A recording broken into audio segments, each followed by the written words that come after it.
Spousal maintenance, which is sometimes called alimony, is financial support provided by one spouse to the other. A request for spousal maintenance will be listed in the petition for divorce or legal separation. The couple does not have to be divorced for maintenance to be ordered. Temporary spousal maintenance can be ordered by the court at the onset of divorce or legal separation proceedings. Spousal maintenance is not automatic.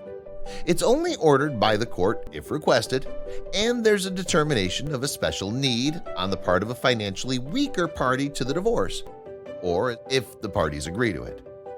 In cases where both spouses have comparable employment and income, spousal maintenance usually will not be ordered.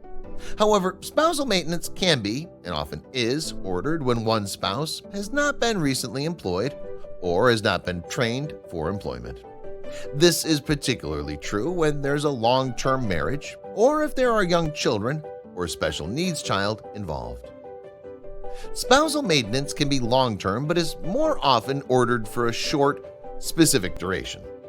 The amount and duration of spousal maintenance is determined based on factors such as income, length of marriage, and special needs. The court also considers the ability of the higher-earning spouse to pay without creating a hardship. There's no set formula for calculating spousal maintenance, like there is for child support. The amount and duration of support is made totally at the discretion of the court or by agreement between the two parties. It's very important to have a fair maintenance obligation and a specific end date in the final divorce or separation decree, as it's extremely difficult to have it adjusted or stopped once finalized. In ordering support, the court is trying to ease the financial burden on the lower income earning spouse and to enable the dependent spouse to become self-sufficient. Maintenance can also have tax implications, as it can be considered income for tax purposes. Spousal maintenance is one of the more complex and financially risky family law issues in Washington.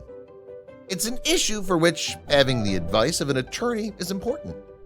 Learn more about divorce in Washington State by watching the other videos in our divorce course series.